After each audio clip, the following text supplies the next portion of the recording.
Hello friends, Mithu kitchen ব্লগসে আপনাদের স্বাগত। আজকে আমি মুগ ডাল নিয়েছি। মুগ ডাল দিয়ে দারুণ মজার একটা রেসিপি আপনাদের সাথে শেয়ার করতে চলেছি। তার জন্য আমি মুগ ডালটাকে ভালো করে ধুয়ে নিয়ে তারপরে জল দিয়ে ভিজিয়ে রেখেছিলাম।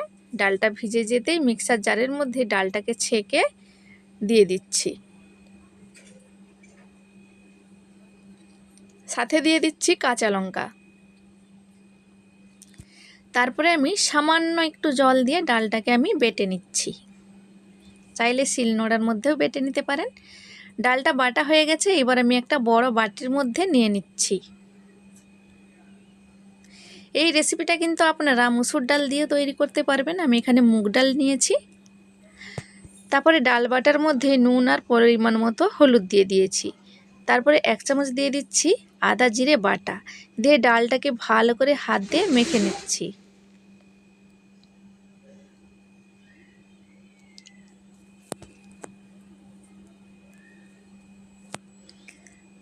ডালটা মেখে নিয়েছি।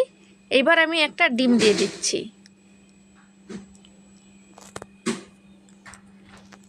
ডিমটা দিয়ে ডালের মধ্যে ভালো করে মেখে নেব, একটু ফেটিয়ে নেব হাত দিয়ে।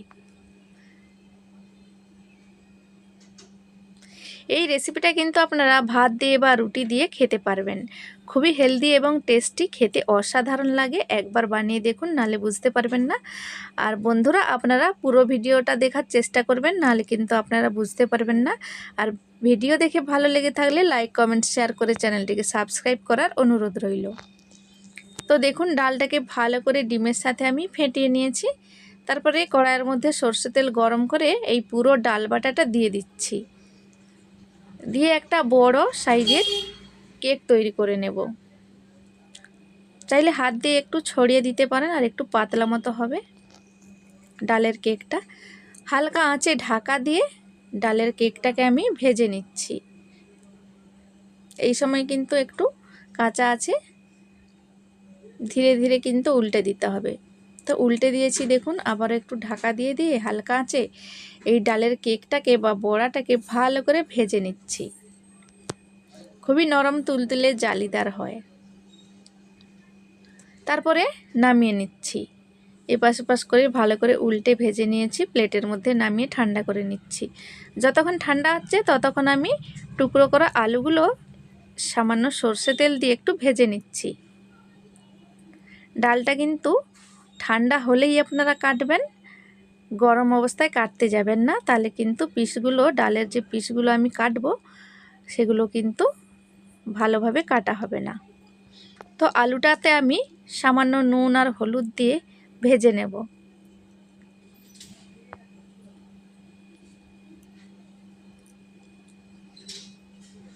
এই রেসিপিটা একবার অবশ্যই বানাতে চেষ্টা করবেন। খেতে কিন্তু দারুণ লাগে, খুবই হেলদি টেস্টি স্বাদিষ্ট একটা রান্না। ঢাকা দিয়ে ভেজে নিচ্ছি আলুর টুকরোগুলোকে। তারপরে আমি এদিকে মশলার জন্য নিয়ে নিচ্ছি রসুন, টমেটো, পেঁয়াজ, গোটা ধনে আর সামান্য জিরা, একটু বেটে নিচ্ছি। আর এদিকে ডালের কেকটা আমার ঠান্ডা হয়ে গেছে, ছুরি দিয়ে পিস পিস করে আমি কেটে নিচ্ছি। চাইলে আপনারা পনিরের মতো কেটে নিতে পারেন। আমি এখানে একটু বড় বড় সাইজের, যেভাবে মাছের পেটি হয় সেইভাবে করে কেটে নিচ্ছি। দেখতেও ভালো লাগবে, খেতেও ভালো লাগবে।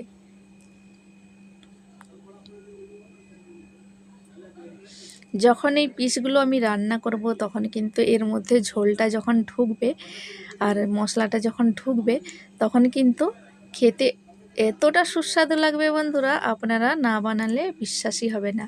তো দেখুন, এভাবে করে পিস পিস করে কেটে নিয়েছি, দেখেই বুঝতে পারছেন কতটা নরম হয়েছে। তো এইভাবে করে আমি ছাড়িয়ে দিয়ে প্লেটের মধ্যে রেখে দিচ্ছি।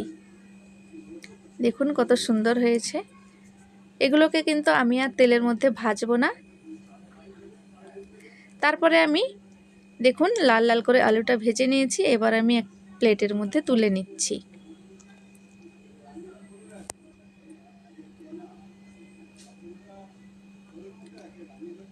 তারপরে আমি এই তেলের মধ্যে আর একটু সামান্য সরষে তেল দিয়ে দিয়েছি। তারপরে একটা গোটা লঙ্কা, তেজপাতা ফোড়ন দিয়ে দিয়েছি। দিয়ে দিচ্ছি পেঁয়াজ কুচি। পেঁয়াজ কুচিটা দিয়ে ভালো করে একটু লাল লাল করে ভেজে নেব।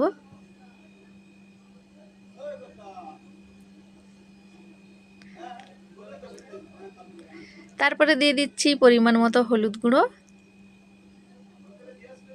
দিয়ে দিচ্ছি আধখানা টমেটো কুচি, আধখানা আমি বেটেছি। ভালো করে একটু পেঁয়াজের সাথে টমেটোটাও ভেজে নিচ্ছি। একটু ঢাকা দিয়ে দিচ্ছি, তাহলে ভালো হয়ে ভাজা হবে আর সেদ্ধও হয়ে যাবে তাড়াতাড়ি। তো দেখুন খুব সুন্দরভাবে গলে গেছে টমেটো পেঁয়াজটা। এইবার আমি দিয়ে দেব আদা জিরে বাটা, আর যে মশলাটা আমি বেটে রেখেছিলাম সেই মশলাটা দিয়ে দিচ্ছি। দিয়ে ভালো করে কষিয়ে নিচ্ছি।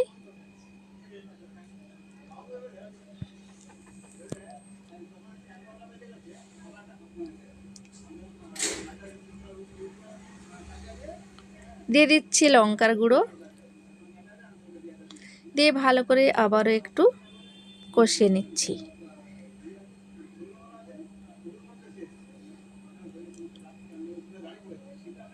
মশলাটা একটু ভালো করে দিয়ে দিচ্ছি মিক্সার জারটা মুছে।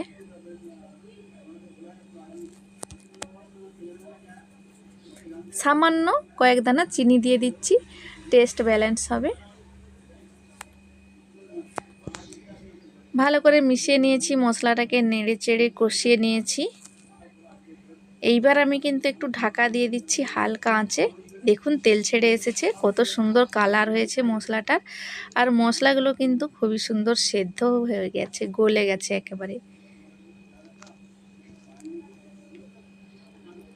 তারপরে আমি ভেজে রাখা আলুর টুকরোগুলো দিয়ে দিয়েছি, দিয়ে ভালো করে কষিয়ে নেব মশলার সাথে।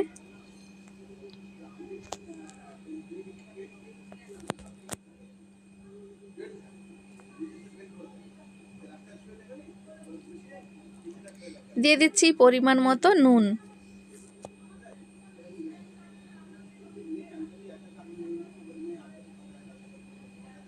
আবারও মিশিয়ে নিচ্ছি।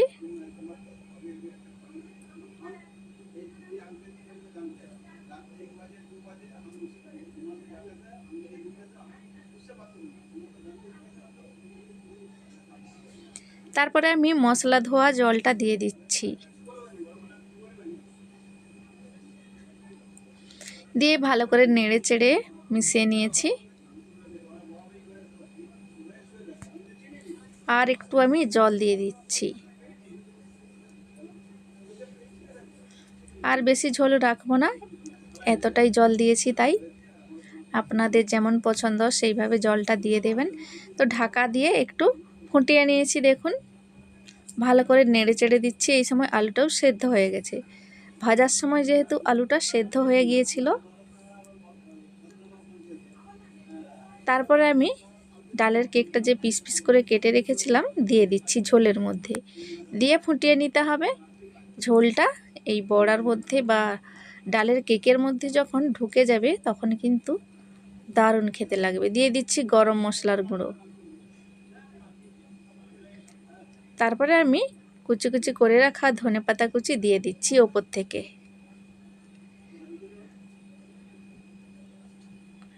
তো ব্যাস আমার রান্নাটা হয়ে গেল।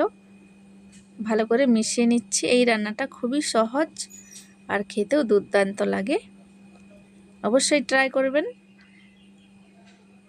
তো ভালো করে মিশিয়ে নিয়েছি, অবশ্যই একটু ফুটিয়ে নিতে হবে রান্নাটাকে। চাইলে কিন্তু ওপর থেকে একটু ঘি দিয়ে দিতে পারেন, আমি একটু হালকা আঁচে রেখে ঢাকা দিয়েছিলাম। দেখুন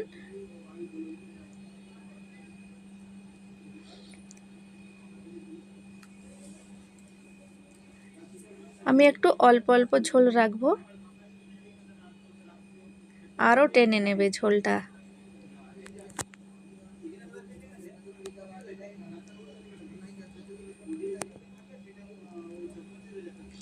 তো ফ্রেন্ডস রান্নাটা রেডি হয়ে গেছে। এইবার আমি একটা বড় বাটির মধ্যে তুলে নিয়েছি। তো ফ্রেন্ডস আজকের এই রেসিপিটা আপনাদের কেমন লাগলো জানাতে ভুলবেন না, ভালো লাগলে লাইক করে দেবেন। তো ভিডিওটি এখানে